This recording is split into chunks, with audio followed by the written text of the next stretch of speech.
Alright, so I watched an anime recently called Koukyuu no Karasu, or Raven in the Inner Palace. It's pretty good.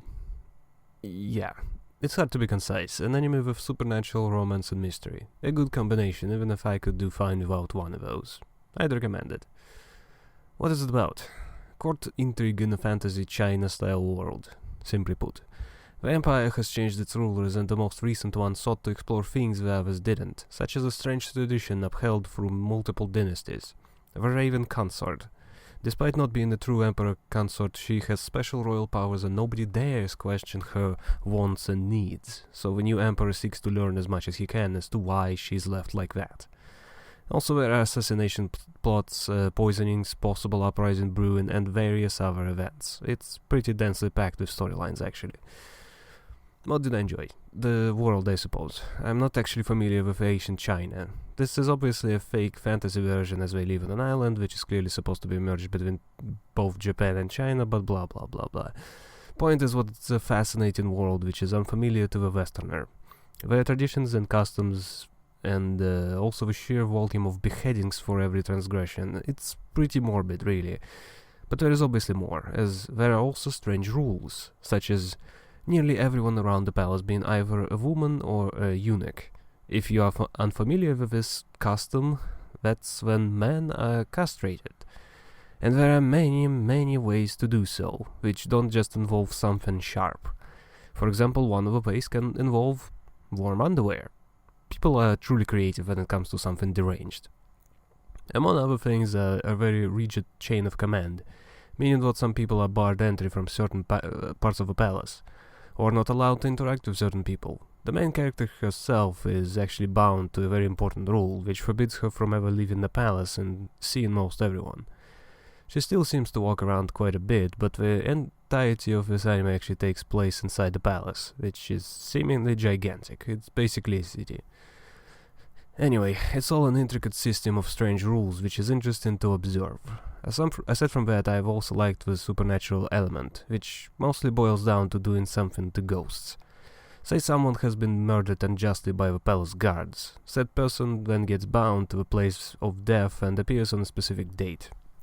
Maybe not everyone can see the ghost, maybe there are some more special rules, but whatever the case, everyone believes that the place is haunted and gives it a wide berth.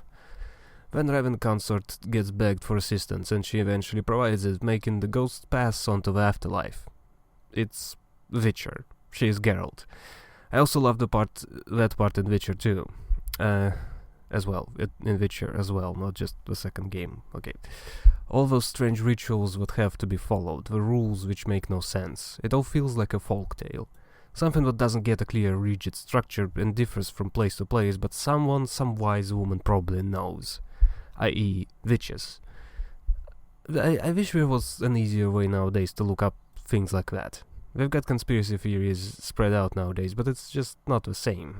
It is kinda like modern day folk tales, but it was just much cooler back then. When there's something magical going on. Rich people getting richer just doesn't seem as interesting to me. And lastly, I guess I'm gonna be embarrassed, but I will admit what the main character is cute. But I don't mean visually, although that too. The way she acts, the way she is treated by others, she's simply very likable. Initially shown as some sort of ice queen, she's actually not like that at all. And instead is a total softie. And she has some very amusing reactions sometimes. So I guess I can mention what I disliked, but I don't think any of those are actually very important. It's just what I believe that the story could have been better. What did I dislike? First thing that comes to mind is the length. Because the story is actually fairly dense. Not that I believe that there is just too much to tell, but instead everything is treated with respect and care it deserves. The slow moments earn the right to be this slow, the faster ones are exactly as fast as they need to be, and the exchanges between the characters aren't a painful exchange of dialogue which has been rehashed at about 5 million other things I've seen before. This is rare for an anime. The pacing is just right. But it's simply not the whole story. I haven't read what this is based on, but this feels like a quarter of a story, or a third. It simply stops kind of in the middle.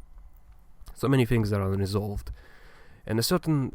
I'll just say it. She jumps up to hug the main guy, which is very much not in character for her, yet. She's still trying to act cold toward him, and it feels like a scene from somewhere later down the line. It's as if the last few minutes are a teaser, and yeah, it just feels a little wrong. Another thing I disliked is probably the most of the male characters. I don't know if dislike is a weak enough word, though. I just felt they were a bit too bland. But it's especially apparent in the main guy, the Emperor. And I'm deliberately avoiding pronouncing any names because they are spelled one way and pronounced another, clearly Chinese way, so yeah. The Emperor is extremely bland. He essentially never shows any emotion and is always stoic. It's a weird thing to say, but I've never read it myself, but I've heard people make fun of 50 Shades of Grey.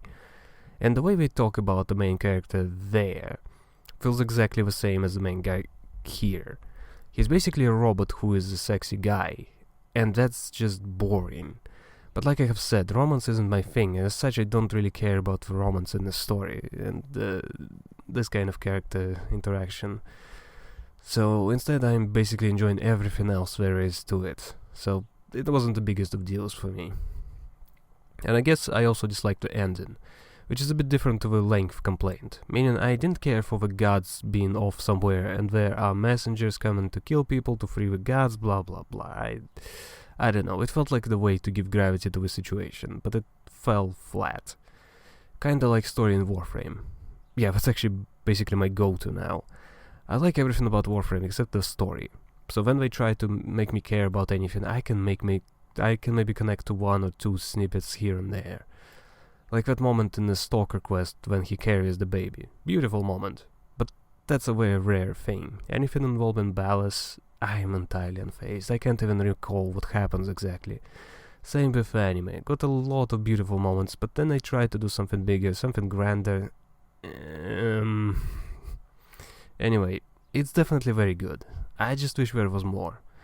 I like the Chinese anime Witcher girl.